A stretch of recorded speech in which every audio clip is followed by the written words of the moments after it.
Hello everyone, welcome to my channel and our channel ministry of translation. तो मैं बहुत दिनों के बाद आप सभी से मिल रही हूँ और मैं लेकर आई हूँ आप सभी के लिए एक नई vacancy, that is Indo Tibetan border police force यानी कि आईटीबीपी फोर्स के द्वारा एक वैकेंसी है और ये ministry of home affairs government of India की तरफ से आई है। तो इसमें जो रिक्रूटमेंट है वो है पोस्ट ऑफ सब इंस्पेक्टर के लिए हिंदी ट्रांसलेटर 2024। ठीक है। अब ये जो वैकेंसी है इसके लिए कौन कौन एलिजिबल है?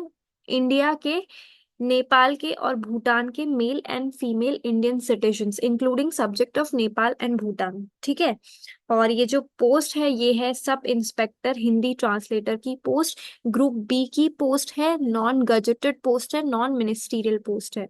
और ये किसके लिए? On temporary basis, likely to be permanent in the Indo Tibetan border police force. ये अभी टेम्पररी बेसिस पे है but likely to be permanent है।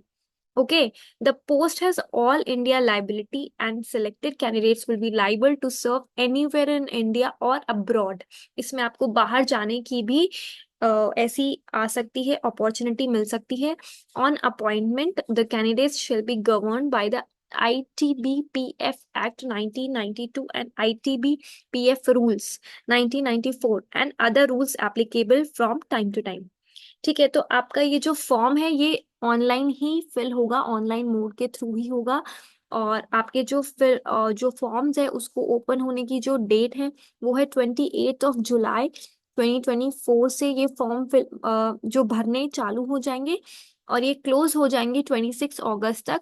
तो आपके पास अभी बहुत सारा टाइम है, इस नोटिस को अच्छे से आप पढ़िए और फिर अपने फॉर्म्स को फिल कर दीजिए अगर आप एलिजिबल है तो।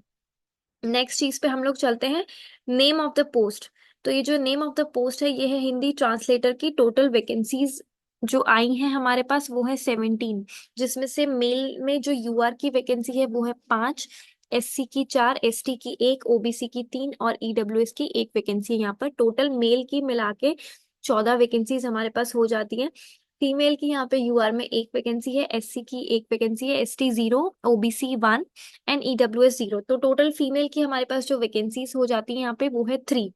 तो यूआर में टोटल 6 वैकेंसीज, एससी में 5, मेल एंड फीमेल की मिला के, तो यहाँ पे मेल एंड फीमेल की टोटल मिला के जो वैकेंसी का नंबर हो जाता है वो 17 है। तो ऐसे हमारी जो 17 वैकेंसीज है वो फिलअप हो रही है। तो इसका जो ऑनलाइन आपको फॉर्म मिलेगा वो इस वेबसाइट पे मिल जाएगा, recruitment.itbpulis.nic.in। ठीक है। और आप अपने फॉर्म भर सकते हैं, इसमें रिलैक्सेशंस आप लोग अपने आप चेक कर लीजिएगा एक सर्विसमैन के। आगे हम चलते हैं कि इसका पे लेवल क्या होगा। पे लेवल इसका जो लेवल 6 की वैकेंसी है, ग्रुप बी की वैकेंसी है, 7 पे कमीशन लगेगा इसमें। और आपका जो पे लेवल होगा वो आपको दिख रहा है 35,400 से लेकर 1,12,400 पे। और मैंने जो लेवल 6 का अलग से जो आपको सैलरी इन हैंड मिलेगी उसका एक वीडियो डाल रखा है। तो अगर आपको पता करना है कि इसकी इन हैंड सैलरी आपको क्या मिलेगी तो आप वो वाला वीडियो जाकर देख लीजिएगा चैनल पे। और अदर अलाउंसेस है इसके साथ ही, जो कि डियरेंस अलाउंस है, राशन मनी है आपका, और भी आपको जो एचआरए मिलता है, ट्रांसपोर्ट अलाउंस मिलता है, लीव ट्रैवल कंसेशंस मिलते हैं, मेडिकल फैसिलिटीज मिलती है, वो सब इसी में इंक्लूडेड है। और इसमें पेंशन स्कीम भी इंक्लूडेड है। आगे हम चलते हैं इसके एलिजिबिलिटी क्राइटेरिया पे। तो बहुत सारे मैंने वीडियोस डाल रखे हैं जेएचटी के एलिजिबिलिटी क्राइटेरिया को लेके, रेलवे के एलिजिबिलिटी क्राइटेरिया को लेके। तो सेम एलिजिबिलिटी क्राइटेरिया यहाँ पर भी आपका एप्लीकेबल हो जाएगा। आपको क्या करना है, एक तो आपको मास्टर्स डिग्री होनी ही चाहिए, वो आपको हिंदी में हो सकती है, इंग्लिश में हो सकती है या किसी अदर सब्जेक्ट में हो सकती है। उसी मास्टर डिग्री के साथ साथ आपके पास क्या होना चाहिए, एक ग्रेजुएशन में आपको हिंदी या फिर इंग्लिश या फिर दोनों पढ़ा हुआ होना चाहिए।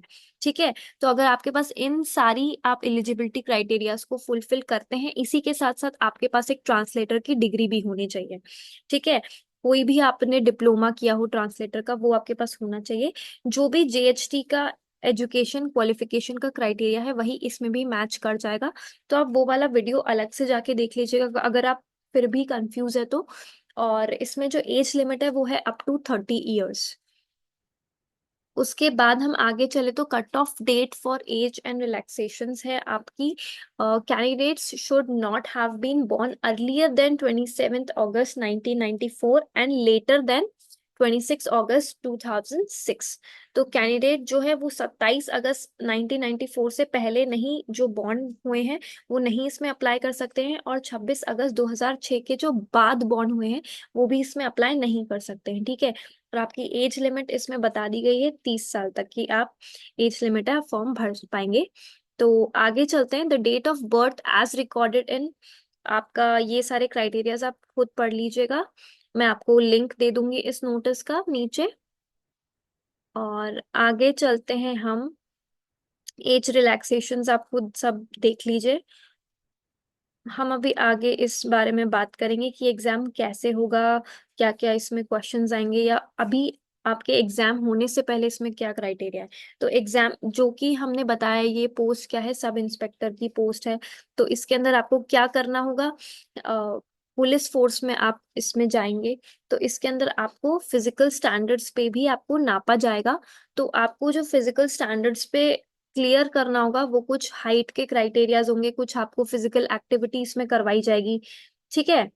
तो इसके अंदर हम बात करें, for all the other states and union territories except categories mentioned below, तो आपकी जो मेल की हाइट है वो कितनी होनी चाहिए, 170, ठीक है।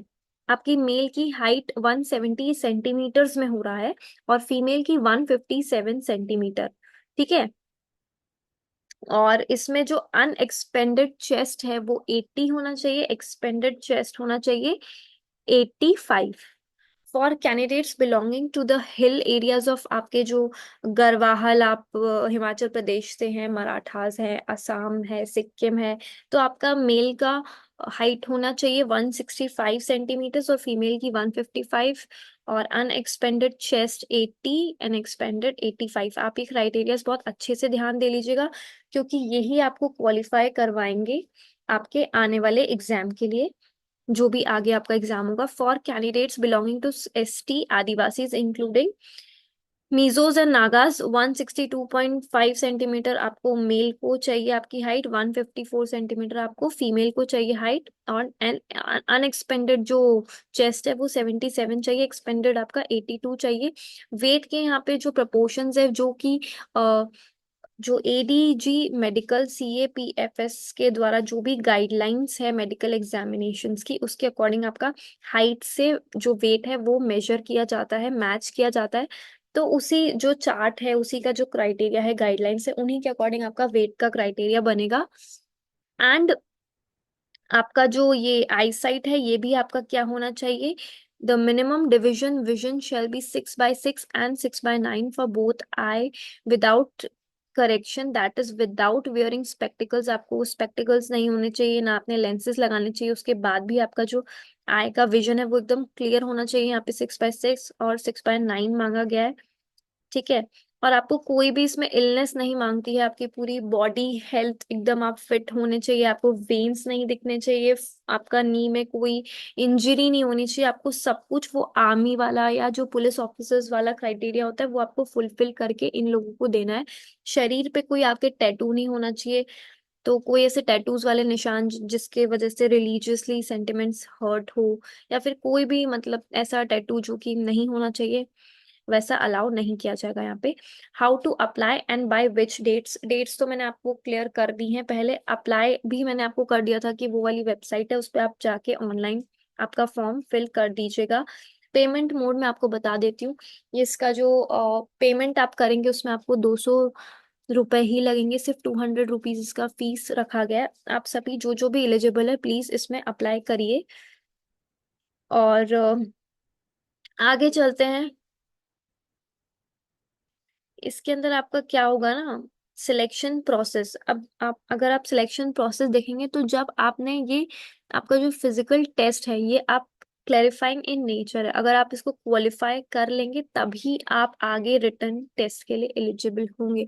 बस आपको सारे जो क्राइटेरियाज है उनको फुलफिल करना, अगर आप कर लेते हैं, आपकी हाइट उतनी है, आपका वेट भी सही है, आपका कुछ भी सारा बॉडी भी एकदम फिट है, तो आप आ, जो आने वाला जो आपका टेस्ट होगा उसके लिए एप्लीकेबल हो जाएंगे, ठीक है। और आपका बायोमेट्रिक ये सब आइडेंटिफिकेशन सब कुछ होने वाला है यहाँ पे। उसके बाद आपका फिजिकल एफिशिएंसी टेस्ट होगा। अब इसमें आपको क्या करना है, इसमें आपको, अगर आप मेल हैं तो आपको रेस करनी है, 100 मीटर्स की रेस करनी है जो आपको 16 सेकेंड्स में कंप्लीट करनी है। रेस आपको एक और करनी है 1.6 किलोमीटर्स की जो आपको 7 मिनट्स 30 सेकेंड्स में कंप्लीट कर देनी है। अगर आप फीमेल हैं तो आपको 100 मीटर की रेस करनी है और वो आपको बॉयज से 2 सेकेंड ज्यादा देंगे। 18 सेकेंड्स में आपको खत्म करनी है। और एक और रेस आपको करनी है 800 मीटर्स की जो आपको 4 मिनट्स 45 सेकेंड्स में आपको खत्म कर देनी है। ठीक है। तो no marks will be awarded for this test and PET shall be qualifying in nature. आपको इसके लिए कोई भी आपको नंबर नहीं दिए जाएंगे, ये क्वालिफाइंग इन नेचर है। अब जो ये वाला पहले रेस क्वालिफाई कर लेगा उसी का ही फिर फिजिकल टेस्ट होगा जिसमें आपकी हाइट वेट ये सब मेजर होगा। ठीक है। उसके बाद candidates who qualify in PET will be screened for height weight and chest measurement. Fine. तो आप ये सब देख लीजिएगा, आप दौड़ सकते हैं या नहीं दौड़ सकते, और नहीं दौड़ सक पा रहे पर आपका बाकी एलिजिबिलिटी क्राइटेरिया मैच हो रहा है तो प्लीज आप दौड़ने की प्रैक्टिस शुरू कर दीजिए। फाइन। उसके आगे हम लोग चले तो फिर आपका रिटन एग्जामिनेशन हो जाएगा। रिटन एग्जामिनेशन आपका 200 मार्क्स का होगा। इसका सिलेबस भी मैं आपको नीचे बता दूंगी। 200 मार्क्स के अंदर आपका ये जो रिटर्न वाला एग्जाम है ये ऑनलाइन होगा, ओएमआर बेस्ड होगा। और इसमें आपका जो सिलेबस होगा वो होगा general Hindi, general English, general knowledge आपका पेपर 1 में होगा, जिसके जो टोटल मार्क्स है वो 100 होंगे, क्वेश्चंस होंगे 68। इसके लिए आपको दिए जाएगा 1 hour and 30 minutes यानी कि 1.5 घंटे का टाइम। पेपर 2 होगा वो आपका ट्रांसलेशन, लैंग्वेज कम्युनिकेशन और इंग्लिश ग्रामर पे बेस्ड होगा, जिसके टोटल नंबर ऑफ क्वेश्चंस होंगे 48, टोटल मार्क्स होंगे आपके 100 मार्क्स। इसके लिए भी आपको मिलेगा 1.5 घंटा। 2 पार्ट्स में पेपर डिवाइडेड होगा, 1.5 घंटा 1.5 घंटा करके आपको टाइम दिया जाएगा। एंड सिलेबस भी आपको मैं यहाँ पे दे दूंगी और इसका पीडीएफ भी मैं डाल दूंगी लिंक, तो आप देख सकते हो। नहीं तो आप मेरा टेलीग्राम चैनल ज्वाइन कर लो, वहां पे मैं ऑलरेडी ये डाल दूंगी। ठीक है। उसके बाद आप अपनी कट ऑफ देख लीजिए। कट ऑफ आपको यूआर में मिलेगी 35%, SC ST OBC कैंडिडेट्स को मिलेगी 33%। कैंडिडेट्स फाउंड कॉपिंग, और ये सब तो आपको पता ही है, तो हर एग्जाम का क्राइटेरिया होता है। मेरिट लिस्ट आप देख लीजिएगा, पढ़ लीजिएगा ये सारी चीजें। हमारा अब क्या क्या बचाना बचा है वो बताना बच गया है, वो देख लेते हैं हम। मेरिट लिस्ट आपको पता ही है कैसे आइडेंटिफाई करेंगे। और जनरल इंस्ट्रक्शंस मुझे बताने की कोई जरूरत नहीं है, मैं अब लास्ट में हम चलते हैं सिलेबस को देख लेते हैं एक बार। सिलेबस अगर हम इसका देखते हैं तो पहले हम लोग देखते हैं फुल मार्क्स। आपको पता है हिंदी 100 नंबर का। ठीक है। 100 नंबर का ये पूरा पेपर है। इसमें हिंदी आएगा आपका 40 नंबर का। इसमें विपरीत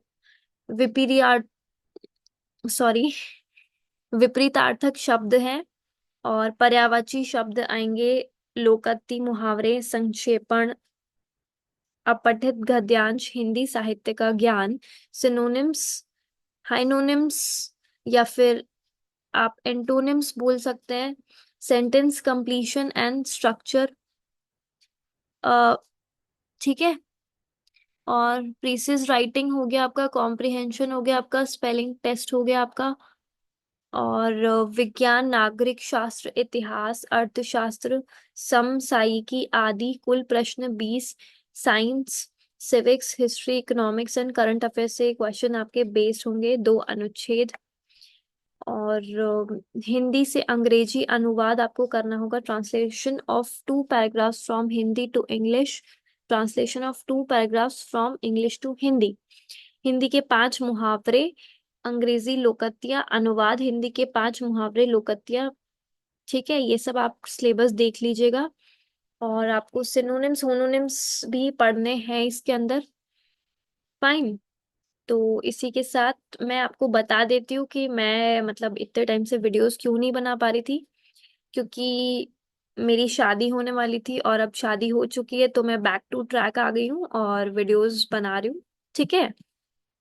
तो मुझे नहीं लगता कि अब हम लोगों को थोड़े दिन के अभी भी थोड़ा सा सेटल होने में थोड़ा सा हल्का सा टाइम लग सकता है, but I will be back on the track और मैं वीडियोस अपलोड करती रहूंगी। और बाकी मुझे याद है कि मैंने आपको सीबीएसई के लिए कुछ बोला था, मैंने आपको डालने के लिए उस एग्जाम के लिए, बट किसी कारणवश, जो कि यही कारण है कि मेरी शादी हो रही थी, मैं डाल नहीं पाई। तो अभी मैं वीडियोस तो नहीं डाल पाऊंगी, उस चीज़ का कोर्स नहीं प्रोवाइड कर पाऊंगी, पर मैं पीडीएफ मटेरियल आपको दे दूंगी। आप मुझे ज्वाइन कर लीजिए मेरे टेलीग्राम पे, वहां पे मैं आपको पीडीएफ प्रोवाइड कर दूंगी इस चीज़ का कि कहाँ से उस एग्जाम में पूछा जाएगा। Fine. Okay, thank you so much.